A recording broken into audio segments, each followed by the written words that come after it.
भारत माता। यह पाठ जवाहरलाल नेहरू जी द्वारा लिखा गया पाठ हिंदुस्तान की कहानी का 5वां अध्याय है। अंग्रेजी से इसका अनुवाद हरिभाऊ उपाध्याय ने किया है। इस पाठ के अंतर्गत हमको ये बताया जाता है कि भारत क्यों एक देश है। अलग अलग हिस्सों में इसकी जो स्थिति नियति बनती बिगड़ती है वो पूरे पाठ की कथा वस्तु रही है। पंडित नेहरू ने भारत माता जो शब्द है उस पर भी विचार किया है और भारत माता की जय का अर्थ उनके लिए है कि हजारों करोड़ों लोगों की जो भारतवासी हैं की जय कहना। छोटे आकार के बावजूद इस लेख का जो कथ्य है बहुत बड़ा और प्रस्तुतिकरण बहुत पहले से की गई है। नमस्कार, ज्ञान सागर में आपका स्वागत है। आज हम नेहरू के पाठ भारत माता को पढ़ेंगे। चलिए पाठ शुरू करते हैं। अक्सर जब मैं एक जलसे से दूसरे जलसे में जाता होता और इस तरह चक्कर काटता रहता होता था तो इन जलसों में मैं अपनी सुनने वालों से अपनी हिंदुस्तान या भारत की चर्चा करता। भारत एक संस्कृत शब्द है और इस जाति के परंपरागत संस्थापक के नाम से निकला हुआ है।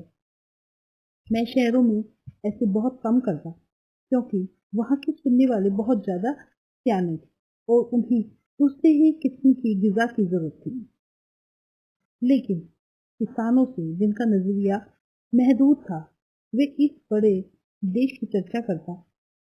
मैं इस बड़े देश की चर्चा करता जिसकी आज़ादी के लिए हम लोग कोशिश कर रहे थे और बताता कि किस तरह देश का एक हिस्सा दूसरे से जुदा होते हुए भी हिंदुस्तान एक है। मैं उन मसलों का जिक्र करता जो उत्तर से लेकर दक्षिण तक और पूर्व से लेकर पश्चिम तक किसानों के लिए एक साथ थे और स्वराज का भी जिक्र करता जो थोड़े लोगों के लिए नहीं बल्कि सभी के फायदे के लिए हो सकता था। मैं उत्तर पश्चिम में खैबर के दर्जे से लेकर ध्रुव दक्षिण से कन्याकुमारी तक की अपनी यात्रा का हाल बताता और ये कहता कि सभी जगह किसान मुझसे एक से सवाल करते क्योंकि उनकी तकलीफें एक ही थी, यानी गरीबों, कर्जदारों, पूंजीपतियों के शिकंजे, जमींदार, महाजन, कड़े लगान और सुर, पुलिस के जुर्म और ये सभी बातें गुथी हुई थी उस डुड्डे के साथ जिसे एक विदेशी सरकार ने हम पर लाद रखा था और इसे छुटकारा भी सभी को हासिल करना था। मैंने इस बात की कोशिश की कि लोग सारे हिंदुस्तान के बारे में सोचें और कुछ हद तक इस बड़ी दुनिया के बारे में भी जिसके हम एक जुज हैं। मैं अपनी बातचीत में चीन, स्पेन, अबिसीनिया, पूर्व मध्य यूरोप, मिस्र और पश्चिमी एशिया में होने वाले कश्मकशों का जिक्र भी ले आता। मैं उन्हें सोवियत यूनियन में होने वाले अचरजभरी तब्दीलियों का हाल भी बताता और कहता कि अमेरिका में कैसी तरक्की की है। यह काम आसान न था, लेकिन जैसा मैंने समझा था वैसा मुश्किल भी न था। इसकी वजह यह थी कि हमारे पुराने महाकाव्यों ने और पुराणों की कथा कहानियों ने जिन्हें वे खूब जानते थे उन्हें इस देश की कल्पना करा दी थी और हमेशा कुछ लोग ऐसे मिल जाते थे जिन्होंने हमारे बड़े बड़े तीर्थों की यात्रा कर रखी थी जो हिंदुस्तान के चारों कोनों पर थे, या हमें पुराने सिपाही मिल जाते जिन्होंने पिछली बड़ी जंग में या भावों के सिलसिले में विदेशों में नौकरियां की थी। सन 30 के बाद जो आर्थिक मंदी पैदा हुई थी उसकी वजह से दूसरे मुल्कों के बारे में हमारे हवाले उनकी समझ में आ जाते थे, मेरे हवाले उनकी समझ में आ जाते थे। कभी ऐसा भी होता था जब मैं किसी जलसे में पहुंचता तो मेरा स्वागत भारत माता की जय इस नारे से जोर के साथ किया जाता था। मैं लोगों से अचानक पूछ बैठता कि इस नारे से उनका क्या मतलब है, यह भारत माता कौन है जिसकी वे जय चाहते हैं। मेरे सवाल से उनके कौतूहल और ताज्जुब होता और कुछ जवाब न बन पड़ने पर वे एक दूसरे की तरफ मेरी तरफ देखने लग जाते। मैं सवाल करता ही रहता। आखिर एक खट्टे खट्टे जाट ने जो अनगिनत पीढ़ियों से किसानी करता आया था जवाब दिया कि भारत माता से उनका मतलब धरती से है। कौन सी धरती? खास उनके गांव की धरती, जिले की, सूबे की या सारे हिंदुस्तान की धरती से उनका मतलब है।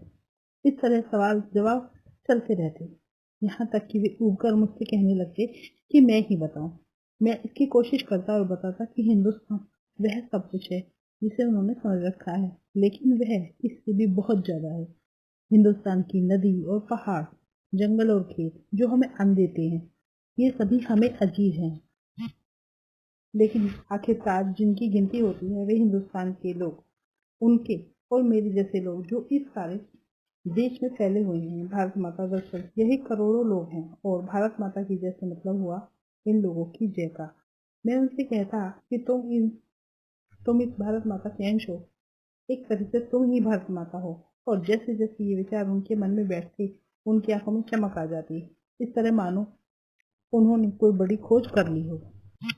पाठ छोटा है परंतु तथ्य बहुत गंभीर है, विषय बहुत तर्कपूर्ण है। चलिए इसका अभ्यास भी इसी भाग में कर लेते हैं। पहला प्रश्न, भारत की चर्चा नेहरू जी कब और किससे करते थे? तो नेहरू जी एक सक्रिय कार्यकर्ता थे। वो देश के विविध जगहों पे जाते थे, जलसों में बोलते थे। तो जलसों में किसानों की सभा में भारत की चर्चा अवश्य करते थे। किसानों को संपूर्ण भारत के बारे में जानकारी थोड़ी कम है, उनके दृष्टिकोण थोड़ा सीमित है। वे उन्हें बताते थे कि हिंदुस्तान का नाम भारत इस देश के संस्थापक के नाम से निकला हुआ है। भारत शब्द संस्कृत भाषा का है और एक हिस्से से दूसरे हिस्से के अलग होते हुए भी हम लोग मूल रूप से एक हैं। सभी हिंदुस्तानी मूल रूप से एक हैं। प्रश्न नंबर 2, नेहरू जी भारत के सभी किसानों से कौन सा प्रश्न बार बार करते थे? तो नेहरू जी भारत के किसानों से बार बार प्रश्न करते थे कि भारत माता की जय से वे क्या समझते हैं, भारत माता कौन है, वह धरती कौन सी है जिसे वो भारत माता की धरती कह रहे हैं, क्या गांव की है, जिले की है, सूबे की है या पूरे हिंदुस्तान की है। प्रश्न नंबर 3, दुनिया के बारे में किसानों को बताना नेहरू जी के लिए क्यों आसान था? नेहरू जी के भाषणों में किसानों की दुनिया के बारे में बताना आसान था क्योंकि ऐसे कई कारण थे, जैसे पुराने महाकाव्यों और पुराणों की कथा कहानियों से किसान पहले से परिचित होते थे। अनेक लोगों ने बड़े बड़े तीर्थों की यात्रा कर रखी थी जो देश के चारों कोनों पर हैं। कुछ सिपाहियों ने प्रथम विश्व युद्ध में भी भाग लिया था। कुछ लोग विदेश में नौकरियां करते थे और 1930 की आर्थिक मंदी के कारण। प्रश्न नंबर 4, किसान सामान्यतः भारत माता का क्या अर्थ लेते थे? तो किसान सामान्यतः भारत माता का अर्थ अपने देश की धरती से लेते थे। नेहरू जी ने उन्हें समझाया कि उनके गांव, जिले, नदियां, पहाड़, जंगल, खेत, करोड़ों भारतीय सभी भारत माता हैं, सभी भारत माता का हिस्सा है। प्रश्न नंबर 5, भारत माता के प्रति नेहरू जी की क्या अवधारणा थी? तो भारत माता के प्रति नेहरू जी की अवधारणा यही थी कि यहाँ की धरती, पहाड़, जंगल, नदी, खेत आदि और यहाँ के करोड़ों करोड़ों निवासी सब भारत माता ही हैं। भारत जितना भी हमारी समझ में था उससे भी परे है, उससे भी परे है, व्यापक है और भारत माता की जय का मतलब यहाँ के लोगों की जय है। प्रश्न नंबर 6, आजादी के पूर्व किसानों को किन समस्याओं का सामना करना पड़ता था? तो आजादी से पूर्व किसान जो थे, भारत के किसान थे, उन्हें गरीबी, कर्जदारी, पूंजीपतियों द्वारा जो शोषण होता था, जमींदारी, ये कड़े लगान, सूद और पुलिस के जुल्मों की समस्या से सामना करना पड़ता था, जूझना पड़ता था। सिंचाई के पर्याप्त साधन नहीं थे, वर्षा पर निर्भर रहना पड़ता था और कठोर परिश्रम के पश्चात भी मेहनताना नहीं मिलता था। इस प्रकार अनेकों समस्याएं वे सामना कर रहे थे, अनेकों समस्याओं का वह सामना कर रहे थे। पाठ के आसपास आजादी से पहले भारत निर्माण को लेकर नेहरू के क्या सपने थे, क्या आजादी के बाद वे साकार हुई? तो आजादी से पहले भारत निर्माण को लेकर नेहरू के सपने थे कि किसानों को जमींदारों, महाजनों आदि के चंगुल से मुक्त करा दिया जाए। उनका सपना था कि देश में औद्योगिक क्रांति लाएं। उनका सपना था कि विज्ञान और तकनीकी की शिक्षा प्रदान की जाए और उनका सपना था कि देश की गरीबी दूर वो करेंगे। उनके सपने आजादी के बाद पूरी तरह तो साकार नहीं हुए, लेकिन भ्रष्टाचार के कारण थोड़ा अव्यवस्था रही है। उद्योग स्थापित हुए हैं, सीमित क्षेत्रों में हुए हैं, लेकिन गरीबी की वो भयावह रूप तो खत्म हो चुका है जो उनके सामने था। आजादी के बाद आम जन सुविधाएं सभी को नहीं मिली हैं, लेकिन देश अग्रसर है विकास की ओर। प्रश्न नंबर 2, भारत के विकास को लेकर आप क्या सपने देखते हैं? तो इस आप अपने आप से विचार लिख सकते हैं, जो भी आप चाहते हैं कि भारत के विकास में हम कैसे योगदान करें और क्या क्या होना चाहिए हमारे देश के लिए। आप लिख सकते हैं कि सभी को मूलभूत सुविधाएं मिलनी चाहिए, देश में रोजगार बढ़ने चाहिए, तकनीकी विकास होना चाहिए, शांति का, सौहार्द का, भाईचारे का माहौल हो और देश में उद्योग क्रांति हो, कृषि क्रांति हो, उन्नति हो। प्रश्न नंबर 3, आपकी दृष्टि से भारत माता और हिंदुस्तान की क्या संकल्पना है?